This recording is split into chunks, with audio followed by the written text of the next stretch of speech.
Welcome to Sugosha Defense News. Today's highlights: Apollo Microsystems shortlisted by DRDO for PRACHAND order. GRSE bags $54 million German order for 4 more cargo vessels. Tata Analog Devices announced alliance to explore India's semiconductor ecosystem. Indian Navy forms task force to reach out to Indian industry for weapons equipment requirements. ISRO to develop launch vehicle with high payload, cost-effective, reusable and commercially viable.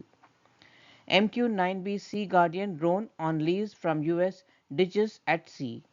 Indian Army signs an MOU with Tiranga Mountain Rescue.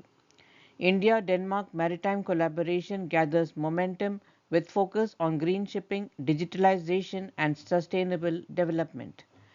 An RFI issued for procurement of aerial engineer recce equipment (AIR) for Indian Army.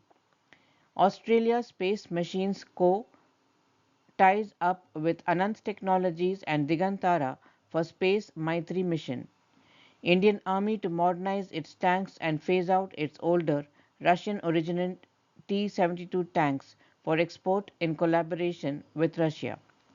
India to fence entire 1643-kilometer India-Myanmar border with 31,000 crore rupees project amid Manipur violence. India and EU deepen water partnership with 7 joint projects, 37.4 million euros investment under phase 3 of India-EU Water Partnership IEWP.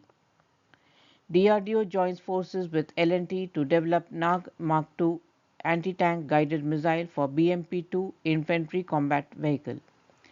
European gyrocopters to be made in India soon. Avia Training Solutions secures exclusive rights to manufacture. And Estonia seeks battlefield decoys to sponge up Russian missiles. France and Italy order upgraded SAMPT air defense systems. Indonesia Air Force orders 4 Airbus H145 light utility helicopters. Babcock and ST Engineering launch UK manufactured 120 mortar to strengthen UK defense capabilities. The news in detail. Apollo Microsystems has bagged an order worth 4.2 crore rupees from Economic Explosives and DRDO and the lowest bidder L1 for an order worth 72.2 crore rupees from Munitions India. Apollo Microsystems, which caters primarily to the defense and aerospace sectors, has been shortlisted by ARDE for the transfer of technology related to the production of PRACHAND munition hardware. The technology transfer will enable the company to manufacture and supply PRACHAND munition hardware to the Indian Armed Forces. In addition, the company has secured an order worth 5.7 crores from Reliable Technosystems for the supply of electronic modules, further strengthening its order book and business prospects. A word about Prachand. Prachand is an anti-tank munition with full width attack capability. Prachand as a system consists of Prachand munition, transmitter and ID code setter. The Prachand device is a lightweight plastic housing with electronic sensor module, ejection housing, copper cone, mechanical timer, visual indicator and battery packs.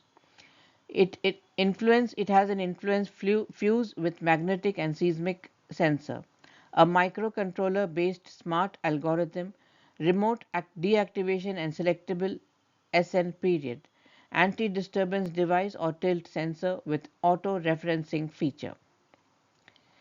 Its transmitter is a lightweight plastic housing with patch antenna. It consists of a RFIC along with power amplifier, used for wireless deactivation of the munition from a distance. Its ID code setter has a lightweight plastic housing with GPS used to set IDs into the munition as well as in the transmitter. GRSE has received a $54 million contract for the construction and delivery of 4 additional multipurpose vessels from Germany-based Karsten Redder Schiffsmakler and Reedery GmbH and Co. The vessels will be designed, built and delivered over a period of 33 months from the original contract signing date. The deal does not involve any related party transactions. The vessels will be 120 meters long and 17 meters wide and can carry 7,500 tons of cargo each. Each vessel will have a single cargo hold to accommodate bulk, general and project cargoes with the provision for carrying containers on hatch covers. Also, the ships have been specifically designed to carry multiple large windmill blades on deck. This brings the total contract value to approximately $108 million for the design and construction of 8 7,500 DWT multipurpose vessels. Tata Electronics, Tata Motors and Tejas Networks signed a memorandum of understanding with Analog Devices to enhance strategic and business cooperation, explore opportunities for semiconductor manufacturing in India, and use ADI's products in Tata applications like electric vehicles and network infrastructure. Tata Electronics and ADI said they intend to explore opportunities to manufacture ADI's products in Tata Electronics Fab in Gujarat and OSAT in Assam. Tata Motors and ADI will explore opportunities for engagement in electronic hardware components for energy storage solutions and power electronics in both commercial and passenger vehicle business. Tejas Networks and ADI intend to explore opportunities for engagement in electronic hardware components for network infrastructure. Taking a proactive approach towards promoting indigenous industry, the Indian Navy has formed two task forces under the Rear Admiral rank officers to reach out to the Indian manufacturers to find solutions for its requirements for weapon systems and equipment.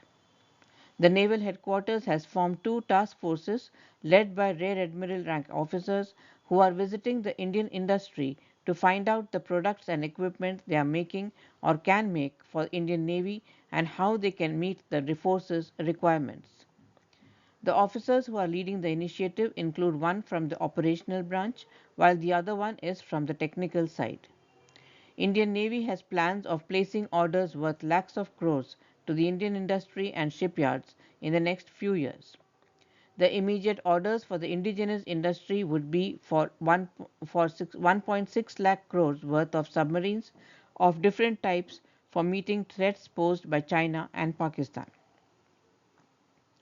The Indian Navy is also going to commission the last of the two warships being built in Russia in the near future with a focus on equipping them with indigenous systems and equipment.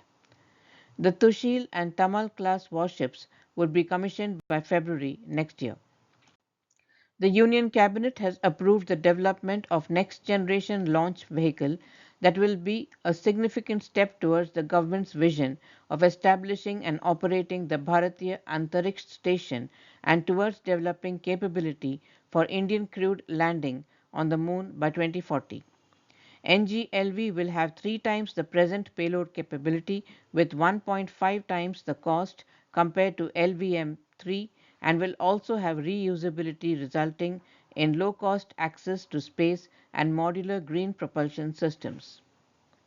The NGLV development project will be implemented with maximal participation from the Indian industry, who is also expected to invest in the manufacturing capacity at the outset itself.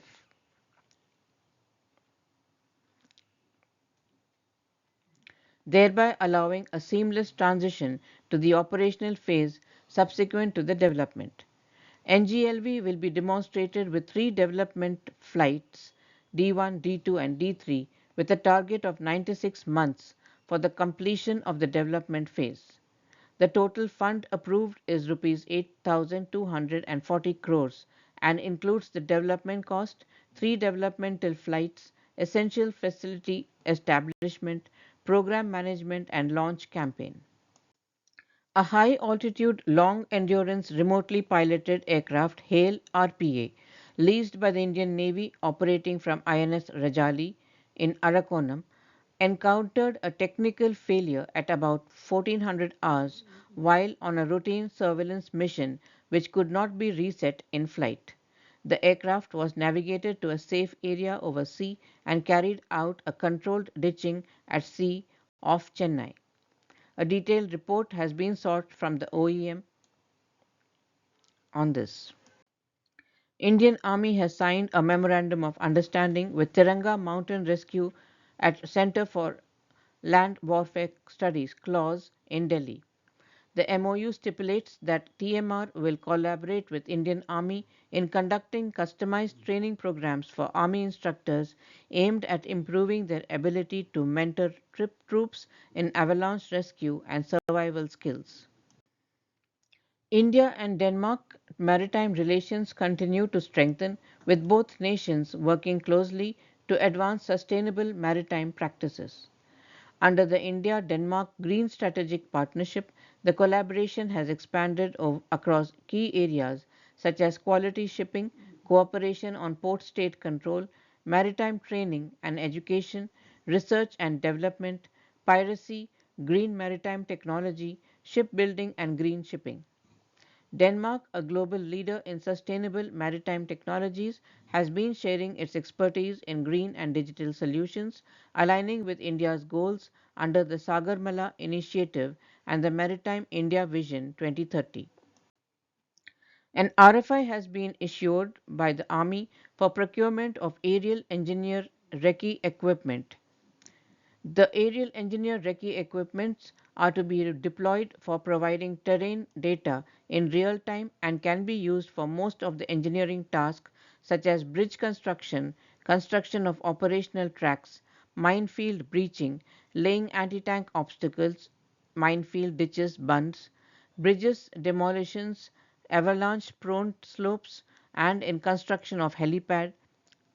One aerial engineer recce equipment will comprise of three fixed-wing UAVs with vertical takeoff and landing, three lidar sensor, photogrammetric optical zoom camera, color day and night video camera with thermal sensor, airborne data relay sensor, man-portable ground control system, remote video terminal.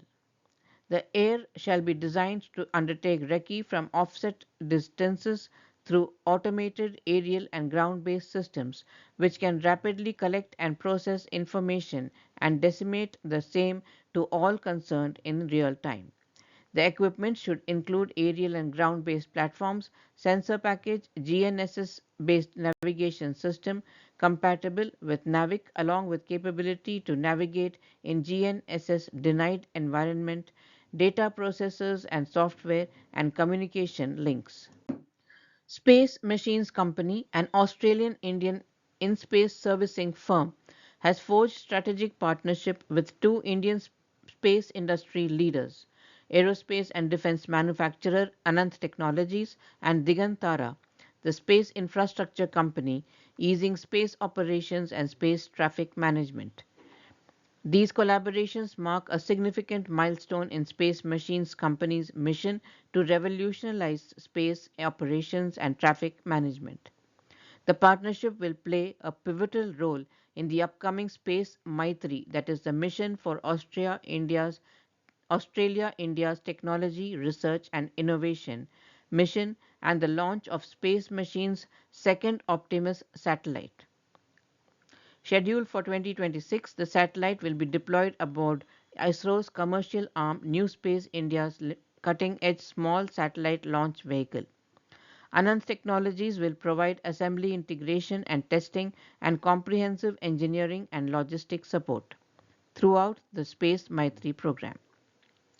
This will include the safe transportation and handling of all spacecraft components in India, extensive testing in its state-of-the-art clean room facilities in Bangalore, and launch site spacecraft fueling.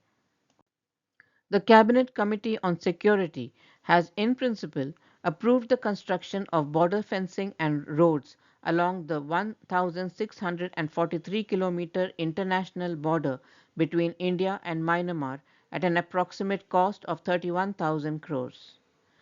About 10 kilometers of fencing has already been completed near More, and work is underway to fence another 21 kilometers of the border in other areas of Manipur. The India-Myanmar border passes through Manipur, Mizoram, Nagaland and Arunachal Pradesh. The central government has already scrapped the India-Myanmar free movement regime, which allows people residing close to the border to venture 16 kilometers into each other's territory without any documents. It was implemented in 2018 as part of India's Act East policy. DRDO has embarked on the development of the Nag Mark II anti-guided missile. This next generation missile, designed to be mounted on the BMP-2 infantry combat vehicle, is expected to feature a range of performance enhancements, including increased range and reduced weight. A significant aspect of this development is the appointment of Larsen and Toubro as a development production partner. With a proven track record in the development of NAG ATGM series, including the NAG Mark I, L&T brings valuable expertise to the project. The NAG Mark II aims to build upon the success of its predecessor, the NAG Mark I, with a focus on improved performance and operational effectiveness. It is anticipated to incorporate cutting-edge technologies from the Helena program, DRDO's helicopter-launched ATGM system, including the jet vane control system for enhanced maneuverability and precision. In the global news, Estonia has launched a competition to procure decoy equipment for luring enemy forces into attacks, the latest in a line of Tallinn's defense investments. The Estonian Centre for Defence Investment, the procurement arm for the military, published tender documents in mid-September inviting bids for mock-up platforms by the end of the month. Tallinn expects to spend $10 million on the purchase. The officials are looking for models of real weapon systems, ammunitions as well as communication and radar equipment, complete with training for setting up and maintaining the decoys according to the notice. No further details given regarding the specific types of decoys Estonia is looking for or which branches of its military will utilize them. That's the news for today. We hope you enjoyed the news. Please do subscribe to our channel and do give us your feedback. Thank you.